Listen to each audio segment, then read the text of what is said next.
Hello and welcome to The Time Is Now. Soylent Green is People. We are Millennium Podcasts and we are on the Film Stories Podcast Network. My name is Kurt North and I'm your host, and welcome along. This is the first official episode since our relaunch. We last aired in 2022 and we have covered all 3 seasons of Millennium. And this episode is on the panel, the Millennium panel that occurred during the Philefest X-Files Convention in Minnesota in September 2023. Now, this panel wasn't due to be filmed by the X-Files news team. I was over in the capacity of the X-Cast, the X-Files podcast, and I was acting as our press person over there. So I managed to interview Chris Carter on the 30th anniversary of the pilot. And Troy L.Foreman was there as well. He's the producer of the Millennium at the Millennium documentary, and he after speaking to him we realized that this panel was not going to be recorded, so Troy asked if I could record it for him, which I did. And it's certainly an interesting panel. The recording itself was just on a camera phone. It wasn't anything special. I didn't have enough time to throw anything together because this was completely ad hoc, and I have done some improvements to it, so I'm hoping that you'll see and be able to listen in with a gleeful ear, as I've made some significant enhancements to the audio so you can actually hear what's going on.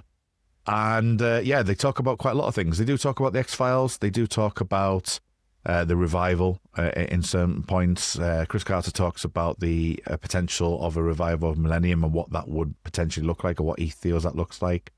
The streaming, why it's not on streaming at the time, Millennium, and it still isn't.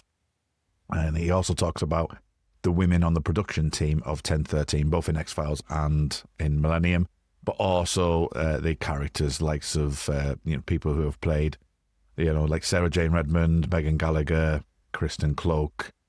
So there's a lot to divulge into this. It's about a 30-minute panel, and you can watch it on Spotify. If you're on Spotify, then you will see it in the app and you'll be able to see the video. And I'll also be releasing this on my YouTube personal channel as well.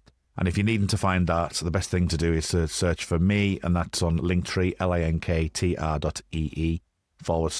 Muldrake. That's RMULDRAKE.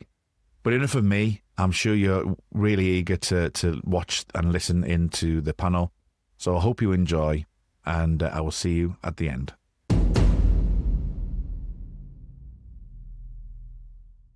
Troy, how did you first get interested in Millennium?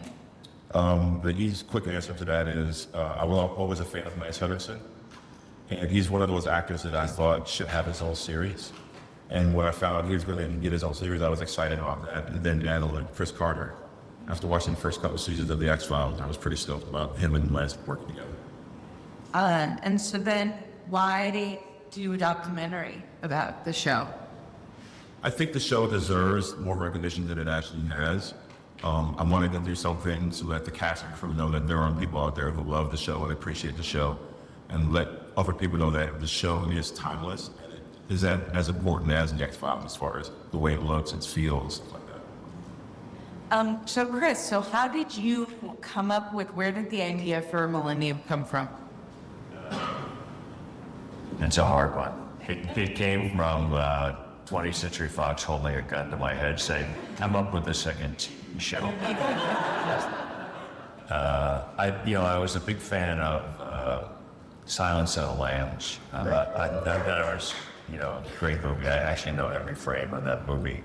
And I wondered if there could be somebody who actually could get into the heads of serial killers. And there's some of that in Mindhunter. These people, if you haven't seen Mindhunter, the series, it's excellent.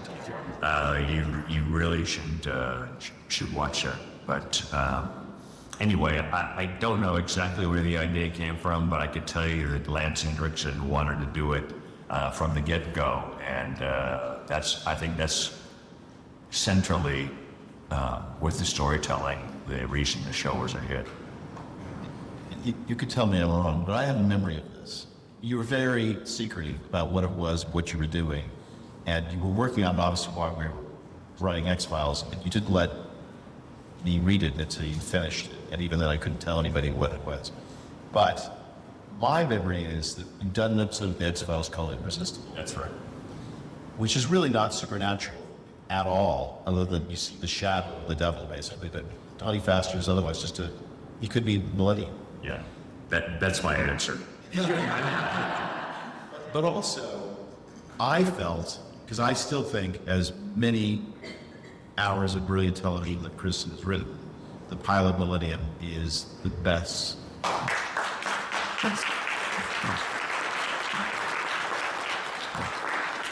I felt that pilot and that character and the ideas in it were closest to who you are.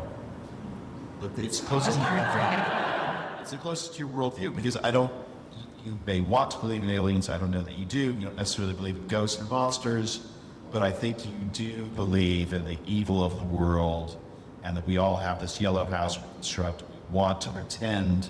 That's that beautiful line Frank has to Catherine and Riley. I want you to make believe that I can think for this. And I just read that. I was so moved by it because I thought it was so personal and true to you. And then the horror of the crimes is the horror that people really do to each other in the real world. And I thought that's what was so powerful. And it was not expletive at all. It was not imaginary like The X-Files. It was like, this is actually the reality of the human condition.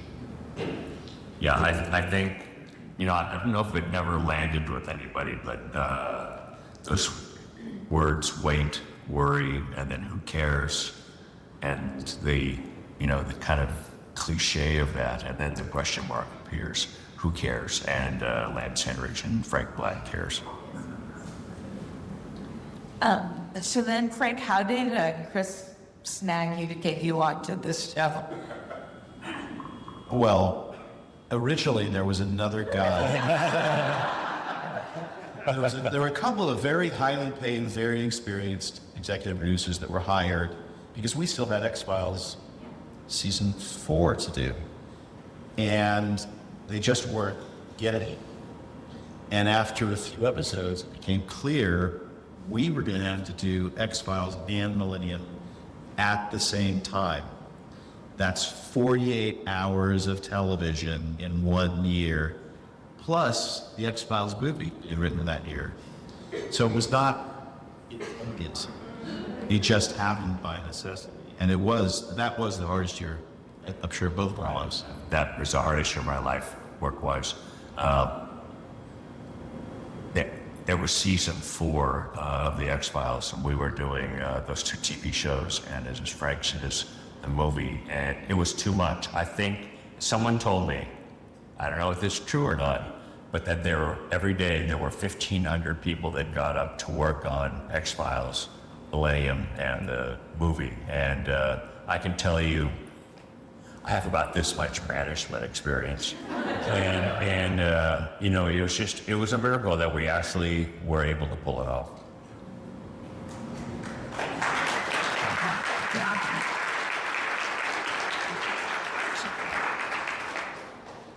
So Troy, this is your first documentary, is that right? That is correct. And what was the most difficult part about doing it? What surprised you about it? I think the most difficult part was scheduling the actual interviews because myself and my partner Jason, we both have lives, we have jobs, and we were trying to carve out some time to do the interviews, and we found a 2-week period. So we flew to LA for a week and did interviews, then we flew to Vancouver for a week and did interviews. So it's like just scheduling the interviews for that was the most difficult part, but it's still fun. Which were there any interviews that you didn't get that you really wanted? Oh yeah. Terry O'Quinn was one we wanted to get, but he decided he didn't want to look back on his career, so he was a no. CCH Pounder, Glenn Morgan, and Kristen and James Wong. Scheduling didn't work out, so yeah, it is what it is. We totally understand. Now, why isn't Millennium available to stream anywhere? Why are the DVDs impossible to get a hold of? Like, do you have any answer to this? I do. Okay. What's that? So, especially in season 2, there was a lot of really good music, and I believe they are having a hard time securing those music rights. And I think that the reason is because Disney or Fox is so cheap.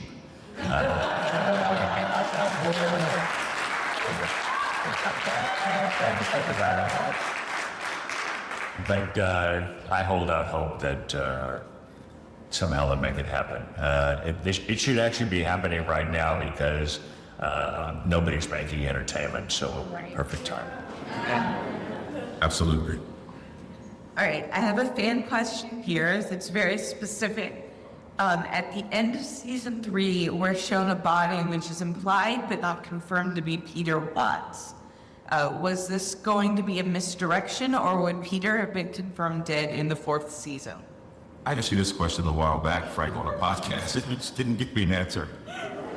Well, I mean, the 3rd season was really Ken Horton and Chip Johannes. You're really running the show. And I don't know the answer to that. I know they definitely had plans. Like, there was a very clear map for season 4, but they weren't able to execute. Frank's answer is my answer. I have to tell you, Millennium would have gone on, and I'm sorry to say, they would have done a 4th season, 20th Century Fox. But Frank and I had this project that we were so excited about called Harsh Realm. You may know about it. And it ended up going, less than a full or a half season, which was very disappointing. But we actually moved Millennium aside to do Harsh Realm, and it was, killing 2 birds in the worst sense of the cliche with one stone. So then you actually were going to do a 4th season, and then it just got jumbled up in the the ratings were, it was never, Millennium never had X-Files ratings, which, it was always compared to the X-Files, but its ratings were solid, and if you actually consider what the ratings are today, we would be a massive hit on Millennium, so there. Well, Bob Goodwin was saying yesterday that Friday night was graveyard slot. Was like, but X-Files killed on Friday nights. And so Fox was always chasing those numbers. And I think what they didn't realize at the time was that linear broadcast television was in historic decline. They were never going to get those numbers again. And unfortunately for 1013, every one of Chris's new shows, they always put it Friday nights at 9. So Millennium, Load Gun at Harsh Realm, and nothing ever did better than Millennium. I mean, Millennium was actually, they never matched that number again. So they were just chasing bigger numbers that they were never going to reach.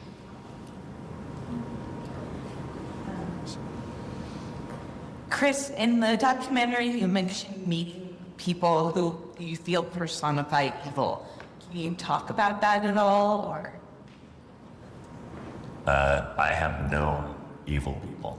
I think that they were not just mean people, but I believe that they have a defect.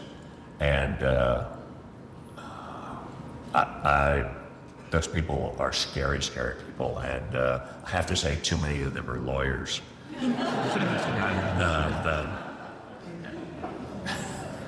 Yes, I know the face of evil. I've looked it in the eye, and I shudder. I'll leave it there. And the lawyers were our biggest expense on these documentaries. Did you have a hard time with the lawyers and stuff making you? I've had a hard time with lawyers. I've given depositions. One thing happened, and it's why I really took some time off after the original next run of the X-Files. We had a tragic event. We had a grip who was working ahead of the shooting crew, who was working with I think it was a 9-member crew, and they were putting up some scaffolding, and he lifted a piece of the scaffolding into a high tension wire and electrocuted himself and the 8 people that were on the scaffolding, and he killed himself. I remember us rushing over to the accident site, and I remember Charlie Goldstein, the head of production, saying, "This is bad." And it was bad. It was terrible. And I went to the funeral, and I met his widow, and oh, it's horrifying. And then shortly thereafter, I got a call that the widow was suing the studio and me for his death. And it was like, are you serious? Yes, you have to take a deposition, this week. And I took that deposition, and the lawyer sitting across from me, this is one of the evil lawyers, tried every way to figure out how he can reach this crew member. And I thought after it was over and I didn't get sued, that this is enough. I didn't want to actually put myself in a position again to be accused of something. And it goes with the territory, but I was done with that territory. Troy, what shows do you feel like Millennium influenced? Criminal Minds, Hannibal, Mindhunter, Dexter, shows like that, I think, Millennium influence. Golden Girls.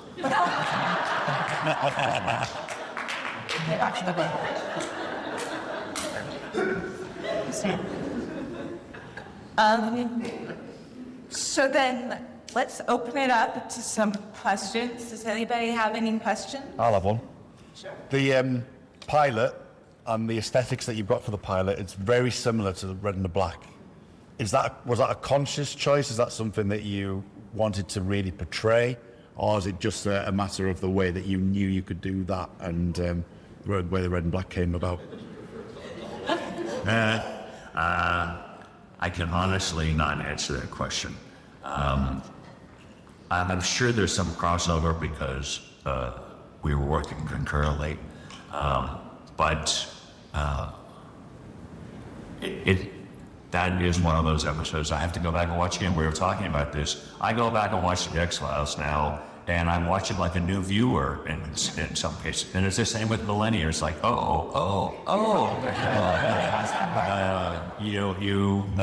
especially with the mythology and on the X-Files, if you really watch carefully, the pieces connect, I would say, near perfectly.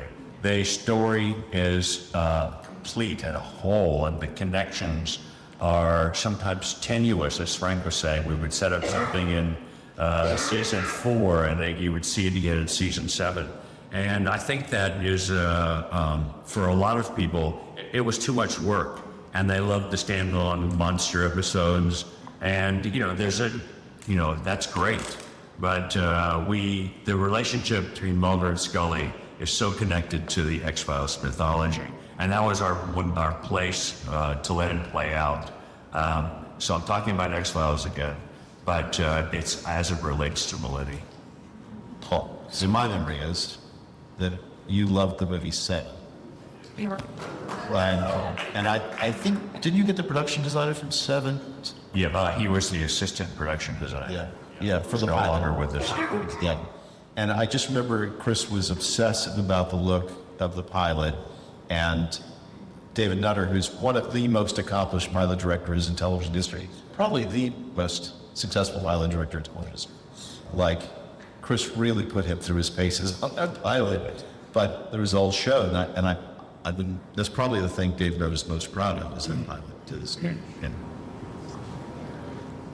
Chris, is there any chance of a revival? It's been talked about in the obvious way to do it, and I think this would be a lot of fun, is if Jordan, their daughter, has his gifts, been given his gifts, and will become a serial killer profiler. But what's interesting about serial killers now is there aren't that many of them. There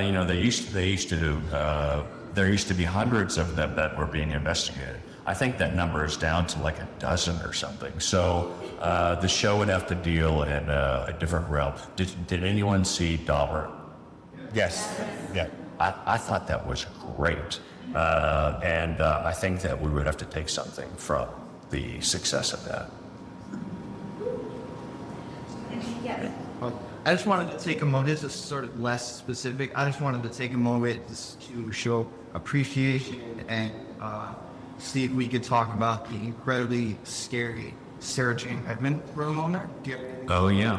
Yeah. Thank you for your comments. You want to go?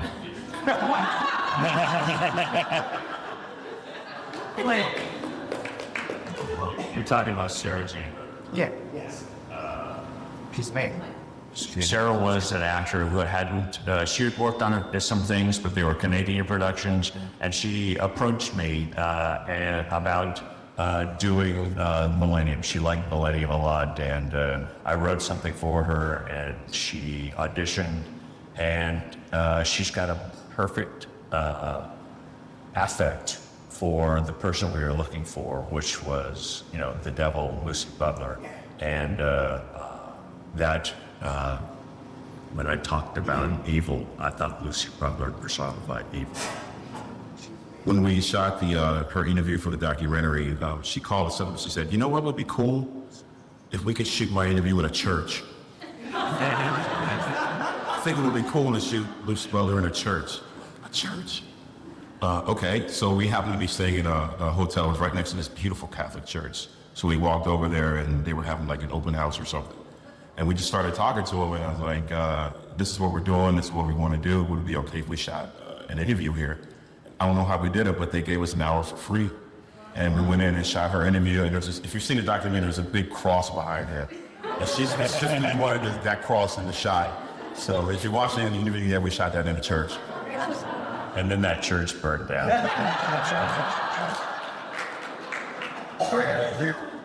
I just remember that the show originally was going to have nothing supernatural in it at all. And the network just beat us up every week. It's too dark, it's not funny, can't have any lightness.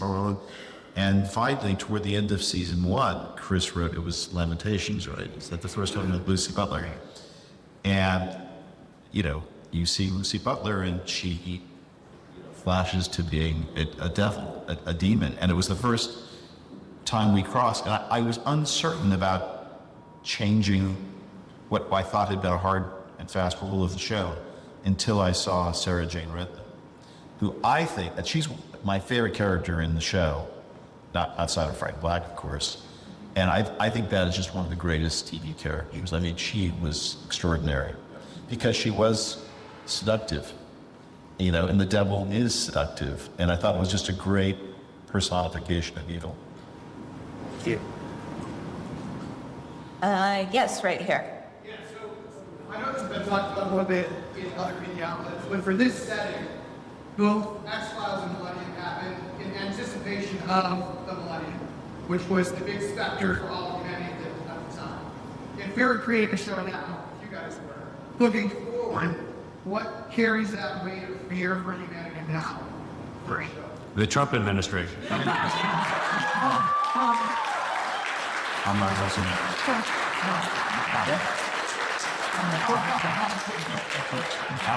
That would be the title of the reboot is Trump. Too scary. I'm not touching that one. Yes. Yeah, can you guys talk a little bit about the tonal and the story changes between season 2 and season 3? I mean, there was a lot going on, and can you just talk a little bit about how that evolved and how you decided to step away from it a little bit, et cetera? Just enough. Glenn and Jim took over season 2, and this guy Ken Morton we talked about, and they had ideas about the show, and they wanted to incorporate them. And you know how much good work they had done on the X-Files before that point. And so it took a huge load off of Frank and me to have a pair of guys and a pair of eyes two pair of eyes on the show. And I actually watched the season like a fan because so much of it was new and surprising to me. Yeah, I mean, it was a big. We were exhausted after season 1, and we loved the show and wanted to continue, but we cannot do another 48 hours of TV without dying. I mean, it really was absolutely brutal. And I do remember at one point Chris said, "Do you want to leave X-Files and take Millennium?"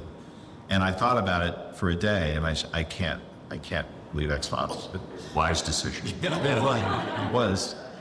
And then I think they rolled up the, bank truck and got Glenn and Jim to come and do season 2.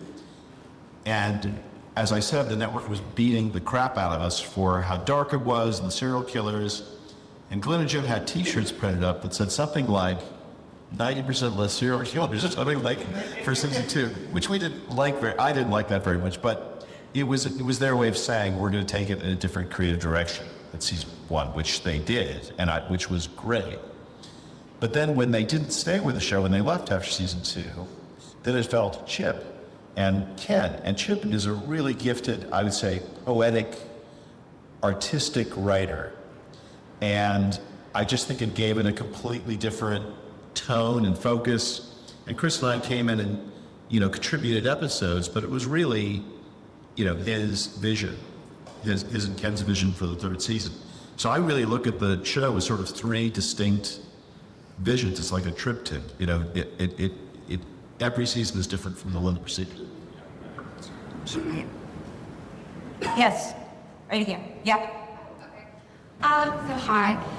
They talked a little bit about how Millennium and X-Files affected other TV shows, but I wanted to bring up to how it affects following shows. So one thing I've been super interested in is what they are now referring to as the Scully effect in sociology, where after the X-Files came out, there's a massive uptick in women and girls going into science, technology, now law enforcement.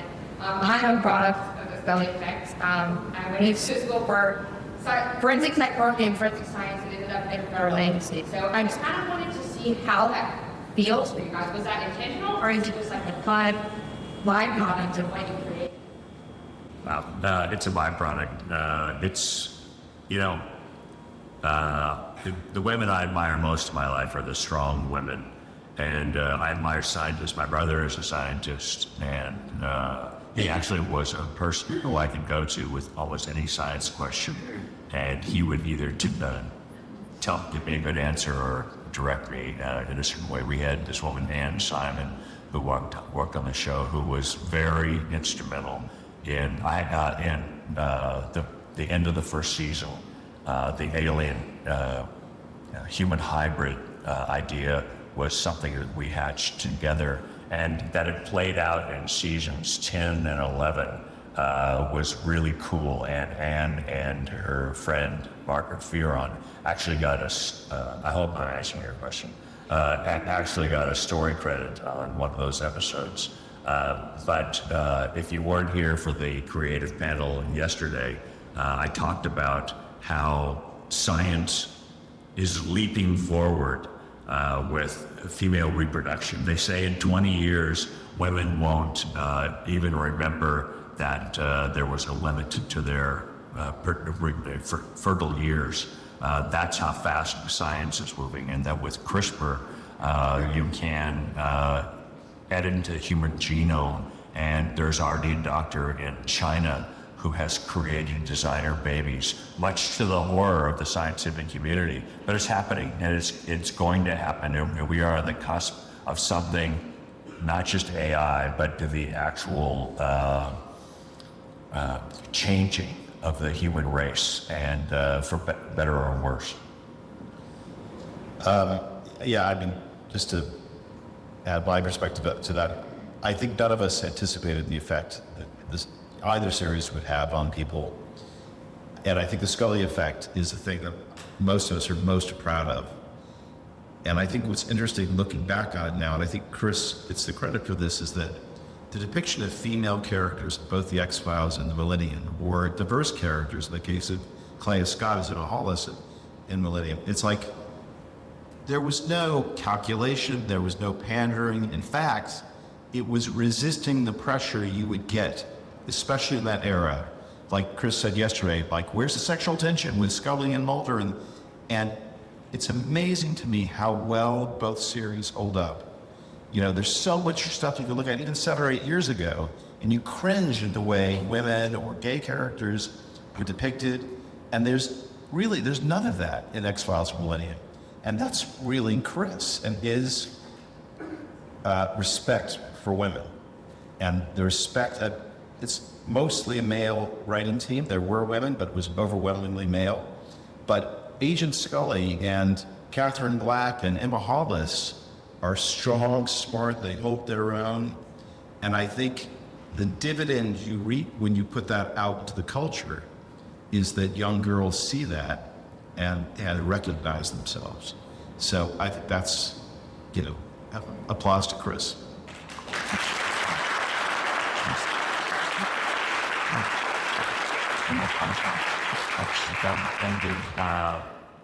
There's a little known fact, but I think that everyone who worked on either show appreciates this, is that the Millennium was co-executive produced by John Kazakis, Kathy Gilroy, a woman producer on Millennium for 3 years.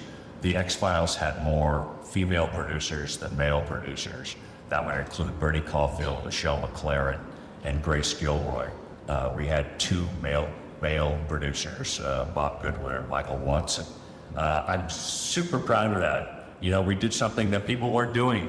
And in season 10 and 11, there was this idea that we had not given women their due, which I took offense because we had the Mayhew sisters, we had Marilyn Osborne, we had Sarah Charno. We'd given women a chance on the X-Files. This is something that people don't know. I had tried to hire a female director of photography, one of the few in existence on the X-Files. On the X-Files originally. And Charlie Goldstein, the head of production, said, no way. And he believed that the director of photography is a leader in his own or her own right. And Charlie Goldstein thought that a woman could not lead a crew, that it had to be a man. And I think we would have broken ground there. The woman's name was Sandy Sissel. And, I just take offense when people look at what we've done and say it was male-dominated and short on the presence of women. One thing that we constantly heard from the cast and crew that were interviewed on the documentary was that the show was ahead of its time. So I completely agree with you guys. We heard that constantly from everyone in the documentary. Are there any other questions?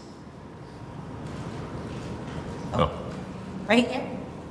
I noticed that in the Thank Strong when you looked at Marines, who is one of my absolute favorite characters, and I did not love her one more. Do you have any, I know it's all just speculation and data, but what happened to Laura? What her story was it? Like, we go back to her. Yeah. I know Glenn and Jim, and Chip and Ken. Yeah. It's really, it's not like we disposed of that character. We just took the show in a different direction. And we like Kristen Cloak a lot. I actually think she's a terrific writer as well as an actress. It was just one of those things. I can't give you a good straight answer because I honestly don't remember what the circumstances were. Yes. You only get one answer. Can you talk a little bit about Megan Gallagher? Because I love her in Millennium, and she played 2 roles, which being a wife and still carving out a space in the show? Randy Stone, who cast the original X-Files, also cast Millennium. And I just remember that the two leads actually were first choices. We didn't even read for those parts. We gave Lance Henriksen the role, and we gave Megan Gallagher the role, just from their previous work. She's such a lovely person. She played loving, not dutiful, but responsible adult. It was exactly the perfect thing for Frank's household. She was a good mother. She was smart. She was strong. And she embodied all those things in the work that she'd done before. So he didn't even have to cast those two parts. Megan got the role just because she was Megan. Yeah, I thought, like Gillian brought Dana Scully, I thought Megan brought such intelligence and humanity to that role. And I think the thing that is so romantic about the Mulder-Scully relationship is actually the respect those two characters have for each other. And I thought that's what Catherine and Frank had. They could go toe to toe. She was his equal in every respect. And he had gifts but also deficits, and they sort of completed each other. And I have to say, when the decision was made to kill her, I was really sad about that. I was really disappointed, but it wasn't my call at that point. But yeah, big fan films. She had asked for a salary raise.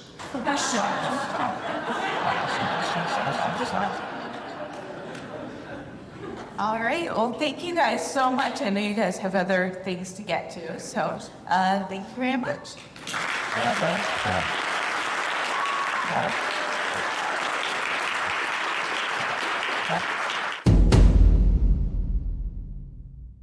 Thank you, everyone. That was the panel from Millennium to the Philefest in September 2023. I hope you enjoyed and had a good listen to what was being said there. Next month, we are going to be looking at Seven and Millennium's pilot, as well as some of Season 1, and have some reflections on that, especially with Seven being in the 30th anniversary. And as you heard on the panel there, that Seven was a big influence for Chris Carter. So we'll be talking about that in next month. So I hope you can join us for that. In the meantime, you can come over to the Yellow House on the Facebook, and that's a Millennium fan group where discussion is often held in there. So feel free to come over to see us there. But until next time, as always, remember, this is who we are.